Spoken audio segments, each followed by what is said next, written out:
Oh man, it has been a fat minute since I've done one of these. I've been busy on my 5 AP classes and playing a lot of Helldivers too, and Enfield, but you don't care about that, that's not what you're here for. So, what's new? A lot. A ton, if you will. Remember how last time I spent all that time rewriting the enemy behavior? Yeah, I did that again. Games are like a two-way street. It doesn't matter how fun the mechanics are if the enemies aren't engaging to fight. A huge part of that, of course, was making the enemies feel as realistic and as engaging as possible to fight. The first part of that was giving them a variety of attacks. I gave this basic enemy a single shot, a burst and full auto, and I gave the melee enemy a basic slash and some repeated stabs like that guy from Wolfenstein. Next, the main focus was getting the enemies to actually take cover. I tried a lot of stuff, kind of just shotgunning raycasts out from the player, which was laggy and didn't work. My kind of shadow system, which just didn't work.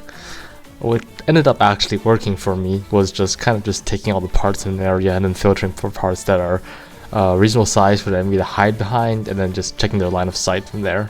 And here's the result.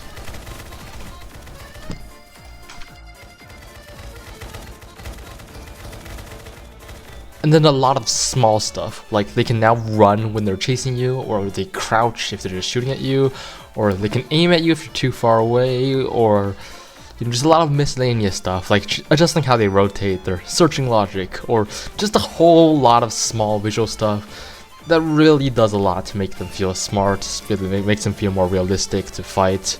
And then of course I did some changes with the player controls and not the visuals, so now you can see your legs in first person. The view model was held I guess a little more like Battlefield 6 inspired, like the view model holding.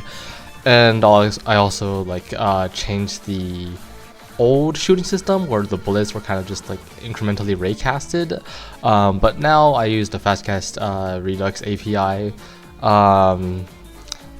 which there's no delay anymore, and it should be less laggy if there's a lot of people shooting. Again, more small stuff like particle effects and bullets whizzing by your head kind of make a sound. But visually, those are nothing compared to the next thing I did, which was terrain generation.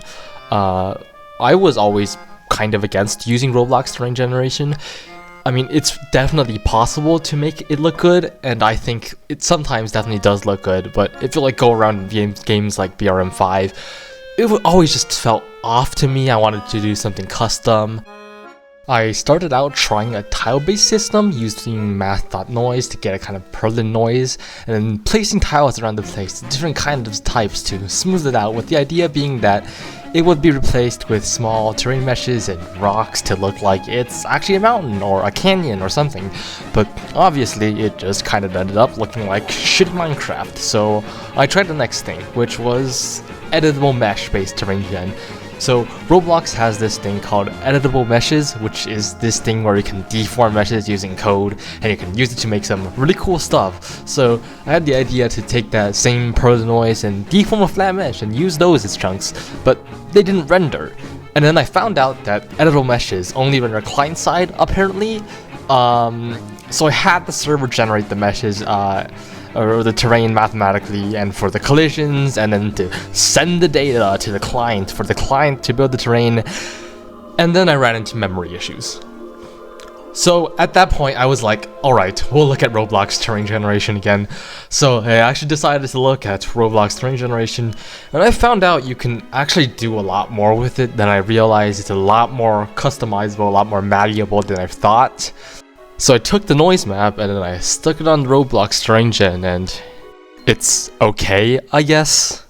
The fix was to replace the Perlin noise with FBM, or Fractal Brownian Motion. I'm not gonna get too technical with the details, but the idea is basically that you layer the Perlin noise a bunch of times, which gets a much more convincing terrain effect. And then I redid the lighting and slapped some trees on it, and now we have this.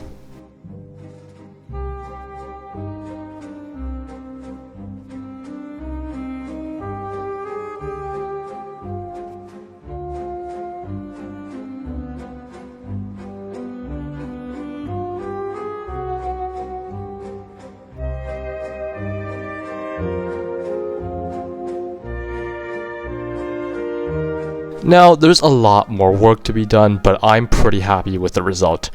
The original plan was to just have terrain tiles and not truly random terrain generation, so I'm really happy that we actually figured that out and it looks this good to begin with. One of the other big things we kind of redid was the melee system.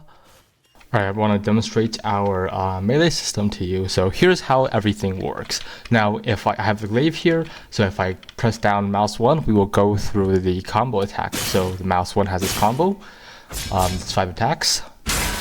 So each attack increasing gets stronger. You can't really move while doing the attack, but you kind of do get pushed forward. If we just spam mouse 1, we don't get the combo, we just kind of repeatedly do the first motion, and this is useful because, well, if you want to get the first attack off quickly. Now if we press mouse 2 here, we will get this backhand attack, which we kind of do a stock slam. We hit them in the head with the stock. If we do a jump, instead we get this slam attack, this kind of downward slam. Yeah, that's how if we jump, that's the first attack the first attack of the combo. Now, again, we have the mouse 2, and now we have the F attack, which is definitely, you can see the inspiration from the Lord of Hongyu and Honglu from Nimbus Company. Again, it's this kind of a counter attack. So, mouse 1 combo, mouse 2, this backhand, and a jump attack, and a counter.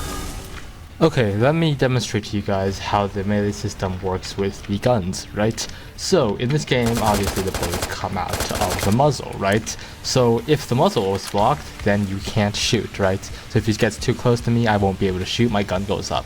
Now, if he comes over here, I won't be able to shoot, but I can press the F button, right? Do the counter. And I can counter him and I can shoot him. So he pushes him away and then I shoot him. And then some movement changes. So if we have this short wall here, we can just run over it and we can vault. We just go straight over. And if it's a bit too tall, we can jump here and we have the ability to climb on it. So again, we can climb over it like that. And then I kind of took away the rolling from the double jump, but the roll is still there. You can just lock behind a skill check. So if you press C or crouch, when you're falling, you can perform a combat roll. And that's very useful for closing the gap or getting out of the line of fire. It's very much Dark Souls inspired, kind of Souls-like kind of mechanic.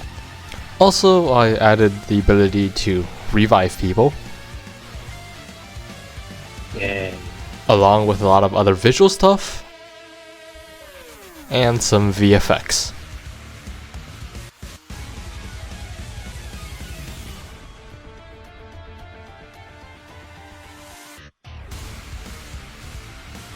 Capping it off, I gave enemies the ability to duck and peek, and also the start of a squad structure and some leadership for enemies. Now, I think we're in a really good spot right now. Most of the systems are done. A lot of stuff still needs polishing, obviously. A lot of stuff needs work. A lot of stuff needs redoing even.